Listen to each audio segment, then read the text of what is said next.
ज्योतिष में विश्वास रखने वाले सभी दर्शकों को ग्रहों के चाल कार्यक्रम में नमस्कार है। इस वीडियो में जानेंगे धनु राशि के जातकों के लिए शनि की बकरी चाल का समय कैसा रहने वाला है। साथ ही इस वीडियो में इस बात पर भी डिस्कस करेंगे कि धनु राशि में शुभता देने वाले ग्रह पर इसका क्या प्रभाव होगा। यह गणना चंद्र राशि पर आधारित है, यानी जिन जातक के जन्मपत्रिका में चंद्रमा धनु राशि में स्थित है, जहां 9 लिखा है, उस जातक को धनु राशि का जातक कहा जाता है। आप इस वीडियो को लग्न से भी देख सकते हैं। ज्योतिष गणना के अनुसार 17 जून 2023 को शनि ग्रह बकरी अवस्था में गोचर प्रारंभ करेंगे।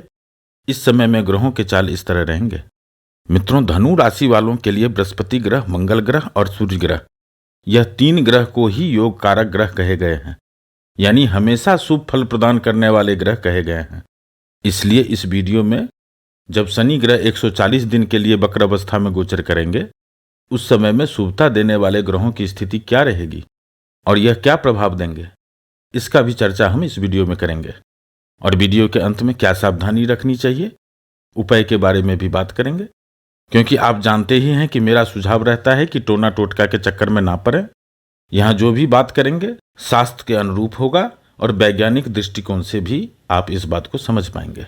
आगे बढ़ते हैं और शनि ग्रह की बात करते हैं। तो धनु राशि वालों के लिए शनि ग्रह द्वितीय भाव और तृतीय भाव का स्वामी होकर इस समय में तृतीय भाव से ही गोचर कर रहे हैं और मार्च 2025 तक शनि ग्रह इसी भाव में गोचर करते रहेंगे। मित्रों, वैदिक ज्योतिष के अनुसार शनि ग्रह साल में एक बार लगभग 140 दिन के लिए वक्र अवस्था में गोचर करते हैं, यानी इस समय में शनि ग्रह का अंश बल कम होना शुरू हो जाएंगे। डिग्री को ही अंश बल कहते हैं, यानी 17 जून के बाद 140 दिन तक शनि ग्रह का डिग्री कम होता चला जाएगा। धनु राशि वालों के लिए एक अच्छी बात यह है कि इस समय में शनि ग्रह कुंभ राशि में ही रहेंगे, मकर राशि में प्रवेश नहीं करेंगे। इसलिए जिन धनु राशि वालों को इस बात का जिज्ञासा था कि क्या इस बार भी जब शनि ग्रह बकरी होंगे तो धनु राशि वालों को साढ़े साती का प्रभाव होगा, जी नहीं, इस बार धनु राशि वालों को शनि की साढ़े साती का प्रभाव नहीं होगा। एक तो यह अच्छी बात है। और मित्रों, धनु राशि वालों के लिए शनि ग्रह का यह गोचर भी अच्छा है और प्लेसमेंट भी अच्छे हैं। और जैसे कि अभी आपसे बताया, 17 जून के बाद जब शनि ग्रह वक्र अवस्था में होंगे तो धीरे धीरे शनि ग्रह का अंश बल कम होता चला जाएगा। धनु राशि वालों के लिए शनि ग्रह अति मारक ग्रह होते हैं, यानी जब जब शनि ग्रह कम अंश के होंगे या अशुभ स्थान में रहेंगे या अस्त अवस्था में रहेंगे, धनु राशि वालों को उस समय में अच्छे परिणाम मिलेंगे, क्योंकि धनु राशि वालों के लिए शनि ग्रह विपरीत अवस्था में ही अच्छा परिणाम देते हैं। शनि ग्रह से धनु राशि वालों को अच्छे परिणाम का उम्मीद करना भी नहीं चाहिए, क्योंकि धनु राशि वालों के लिए शनि ग्रह अति मारक होते हैं। इस जीवन रूपी गाड़ी में ब्रेक का काम करते हैं शनि ग्रह। इस समय में शनि ग्रह तृतीय भाव से गोचर कर रहे हैं। तृतीय भाव से भाई बहन, सहकर्मी, यात्रा, संचार, परिश्रम, पुरुषार्थ का विचार मुख्य रूप से किया जाता है। इस समय में यदि आपके भाई बहन से पिछले कुछ समय से मनमुटाव चल रहे हैं तो इस समय में मनमुटाव में कमी आएंगे, वार्तालाप के संभावना बनेंगे, पुराने मित्रों से फिर से वार्तालाप प्रारंभ होंगे। इस समय में आपको पुरुषार्थ करने का मौका भी मिलेगा और पुरुषार्थ करने में मन भी लगेंगे। और इस 140 दिन में कुछ न कुछ जमा धन में भी वृद्धि करने वाले हैं यह शनि ग्रह। और इतना ही नहीं है, यहां ध्यान से समझिएगा, इस समय में शनि ग्रह की प्रथम दृष्टि धनु राशि वालों के पंचम भाव पर है और पंचम भाव में ही धनु राशि वालों के लग्नेश और सुखेश बृहस्पति ग्रह गोचर कर रहे हैं। साथ में राहु की युति है और केतु की दृष्टि। तो शुभता कहां से मिलेंगे? बृहस्पति ग्रह के साथ राहु, केतु, शनि ग्रह सभी का प्रभाव एक साथ होने के कारण बृहस्पति ग्रह पाप प्रभाव से पीड़ित हैं और कोई भी शुभ फल नहीं दे पा रहे हैं। और इसका सबसे अधिक प्रभाव धनु राशि और मीन राशि के जातकों पर हो रहा है। लेकिन अब 17 जून के बाद जब शनि ग्रह वक्र अवस्था में गोचर प्रारंभ करेंगे, धीरे धीरे इनका अंश बल कम होता चला जाएगा और जैसे जैसे अंश बल में कमी होंगे, पंचम भाव से मिलने वाले परिणाम में वृद्धि होते हुए देखेंगे। साथ ही साथ बृहस्पति ग्रह से मिलने वाले परिणाम में भी वृद्धि होंगे। बृहस्पति ग्रह इस समय में लग्न भाव, चतुर्थ भाव, पंचम भाव, नवम भाव और एकादश भाव को एक्टिव कर रहे हैं और इन सभी भाव से विचार करने वाले कारकत्वों में वृद्धि करने वाले हैं यह बृहस्पति ग्रह। पंचम भाव से प्रेम, प्यार, लिव इन रिलेशन, संतान, शिक्षा और आकस्मिक लाभ का विचार मुख्य रूप से किया जाता है। 17 जून के बाद जब शनि ग्रह वक्र अवस्था में गोचर करना प्रारंभ करेंगे, धीरे धीरे इनका अंश बल कम होता चला जाएगा। उस समय में पंचम भाव से विचार करने वाले सभी कारकत्वों में वृद्धि होते हुए देखेंगे और यह परिणाम 18 अगस्त के बाद दिखने लगेंगे और 18 अक्टूबर के बाद एक बेहतर परिणाम का अनुभव करेंगे।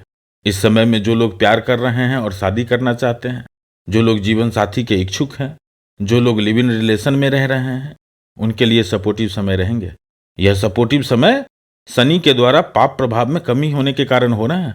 जिनके संतान स्कूलिंग कर रहे हैं, उनकी शिक्षा में एक संतोषजनक सुधार होते हुए देखेंगे। जो लोग उच्च शिक्षा संस्थान में एडमिशन लेना चाहते हैं, उनके लिए भी यह समय सपोर्टिव रहेंगे और आकस्मिक लाभ का भी योग बना रहे हैं। इस कालखंड में शनि ग्रह की दूसरी दृष्टि नवम भाव पर है, भाग्य भाव पर है। लगभग 18 अगस्त के बाद भाग्य में वृद्धि होते हुए देखेंगे। इसलिए नहीं कि शनि ग्रह भाग्य में वृद्धि कर रहे हैं, ये वृद्धि इसलिए होंगे क्योंकि शनि ग्रह की आंशिक बल कम हो रहे हैं और 18 अगस्त के बाद का समय यह वही समय होगा जब सूर्य ग्रह स्वग्रही होकर, स्वराशि के होकर नवम भाव से गोचर कर रहे होंगे और शनि ग्रह से समसप्तक योग बना रहे होंगे। वैसे इस समय में पिता के स्वास्थ्य का ध्यान रखना होगा, पिता से मनमुटाव न हो इस बात का भी ध्यान रखना होगा। लंबी दूरी की यात्रा हो सकती है, इस तरह के छोटे मोटे परेशानियां हो सकती है, लेकिन इस भाव पर बृहस्पति ग्रह की भी दृष्टि है, इसलिए इन सभी काम को आप आसानी से निपटा लेंगे। शनि ग्रह की तीसरी दृष्टि द्वादश भाव पर है। जो लोग विदेश जाना चाहते हैं, चाहे शिक्षा के लिए जाना चाहते हैं या नौकरी के लिए जाना चाहते हैं या विदेश से संबंधित व्यापार करना चाहते हैं या व्यापार कर रहे हैं, उनके लिए भी यह समय सपोर्टिव होंगे। जो लोग प्रतिबंधित जगह से संबंधित नौकरी या व्यापार करते हैं, जैसे जेल, हॉस्पिटल, आर्मी कैंट से संबंधित नौकरी या व्यापार करते हैं, उनके लिए भी यह समय अधिक लाभ देने वाला होगा क्योंकि इस समय में मंगल ग्रह सिंह राशि में ही गोचर करेंगे और उनकी दृष्टि द्वादश भाव पर भी रहेगा। जबरदस्त बदलाव देखने को मिलेंगे और इसी कालखंड में यानी 18 अगस्त के बाद मंगल भी दशम भाव में दिग्बली होकर के गोचर करेंगे। धनु राशि वालों के लिए मंगल ग्रह त्रिकोण का स्वामी होकर केंद्र भाव दशम भाव से गोचर करेंगे और इसमें एक अच्छी बात यह भी है कि किसी भी पाप ग्रह का प्रभाव इस समय में दशम भाव पर नहीं है। इसलिए कैरियर में, नौकरी में, व्यापार में, पद प्रतिष्ठा में वृद्धि और रुतबा में वृद्धि करने वाले हैं ये मंगल ग्रह। मंगल ग्रह की पहली दृष्टि लग्न भाव पर है। त्रिकोण का स्वामी जब केंद्र भाव से गोचर करते हैं, उसमें मंगल जैसे ग्रह और उनकी दृष्टि जब लग्न भाव पर होता है तो जातक ऊर्जा से भरा होता है क्योंकि इस भाव का स्वामित्व बृहस्पति ग्रह के पास होता है और मंगल ग्रह आपस में मित्र ग्रह होते हैं, इसलिए यहाँ मंगल ग्रह आपको ऊर्जावान बनाएंगे। इस समय में आप जिस काम को हाथ में लेंगे वह काम निश्चित रूप से संपन्न होगा। मान प्रतिष्ठा में वृद्धि होंगे, इस तरह के परिणाम देने वाले हैं।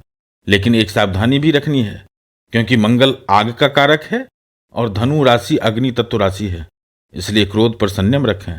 मंगल ग्रह की दूसरी दृष्टि सुख भाव पर है। इस भाव से माता, भवन, वाहन यानी सुख समृद्धि की वृद्धि करने वाले हैं और मंगल की तीसरी दृष्टि पंचम भाव पर होगा।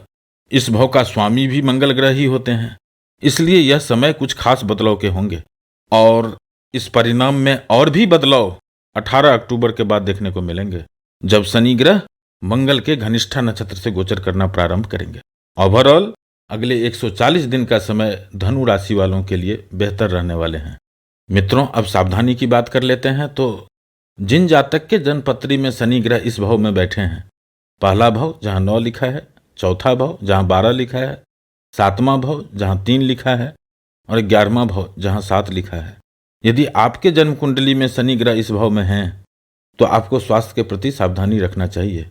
यदि बहुत जरूरी न हो तो यात्रा को टालना चाहिए, वाद विवाद को टालना चाहिए और स्वास्थ्य के प्रति सावधानी रखनी चाहिए क्योंकि तृतीय भाव में वक्री शनि गर्दन, नाक, कान, श्वास नली और रीढ़ की हड्डी में कभी कभी परेशानियां दे देते हैं। और उपाय के रूप में हो सके हनुमान चालीसा का पाठ करें। यदि पाठ करने का समय नहीं है तो जब भी मौका मिले मन ही मन हनुमान चालीसा पढ़ें, हनुमान जी आपका कार्य सिद्ध करेंगे। जो यह पढ़े हनुमान चालीसा, होई सिद्ध साखी गौरीसा। जो हनुमान चालीसा पढ़ते हैं आप मन में जिस काम को भी सिद्धि लेकर पढ़ेंगे आपका काम सिद्ध होगा। इस बात का साक्षी स्वयं महादेव हैं। जो यह पढ़े हनुमान चालीसा, होई सिद्ध साखी गौरीसा। कुल मिलाकर धनु राशि वालों के लिए अगले 140 दिन का समय स्वास्थ्य के लिए सावधानी रखने की है और बाकी सब अच्छे प्रभाव मिलने वाले हैं। फिर मिलेंगे एक नए वीडियो के साथ। नमस्कार।